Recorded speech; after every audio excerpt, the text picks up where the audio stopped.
অসুস্থ লোকের দেখা লাগবে না। কি হয়েছে? মেডিকেল চিকিৎসা করতেছে কেনাকাটা, অসুস্থ মেডিকেল টেস্ট করতেছে, অসুস্থ হয়েছে, মেডিকেল ডাক্তার আছে।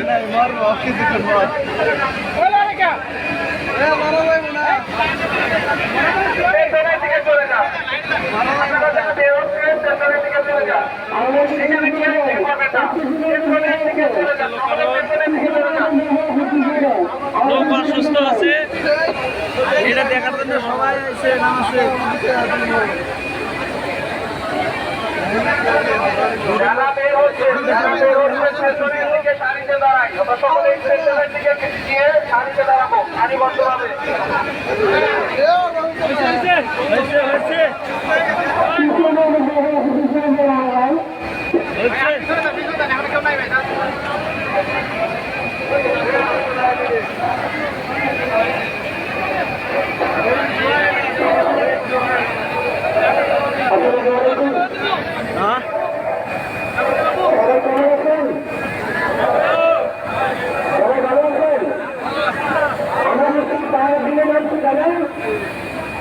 আপনার কি মনে করছেন সারা দিন জানেন?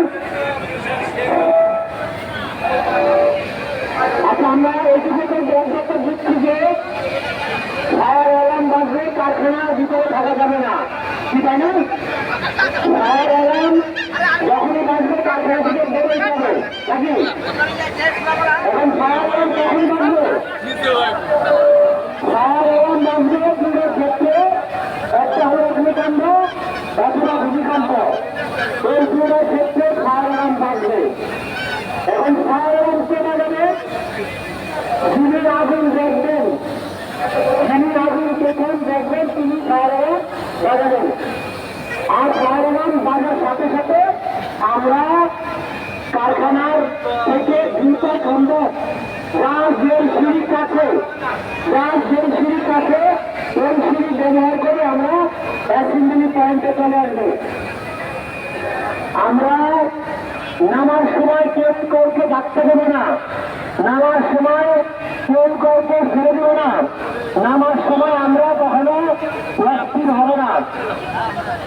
ফায়ার অ্যালার্ম বাজার পরে আমরা জানার চেষ্টা করব কোন ভবনে আগুন লাগছে, কোন তলে আগুন লাগছে। যেহেতু আমাদের এই কারখানার এরিয়ার ভিতরে অনেকগুলি ভবন আছে, অনেকগুলি ফ্যাক্টরি আছে, আমরা জানার চেষ্টা করব কোন ভবনে কোন তলে আগুন লাগছে। যদি শুনি যে আগুন আমার মাথার উপরে আছে, আমি আগুনের নিচে, আমরা তাড়াহুড়ো করবে না, কারণ আগুন এবং ধোঁয়া কোন দিকে ওঠে? উপরের দিকে ওঠে। এখন আপনি চারটায় কাজ করতেছেন, আগুন 5 তলায়, আপনি নিচে, তাড়াহুড়ো করবেন না। সেই ফ্লোরে আগুন লাগবে, ওই ফ্লোরের লোক আগে নামবে, এবং ওই ফ্লোরে যদি কোন সন্তান সম্ভবা মা থাকে, ওই মাকে আগে নামতে দিতে হবে।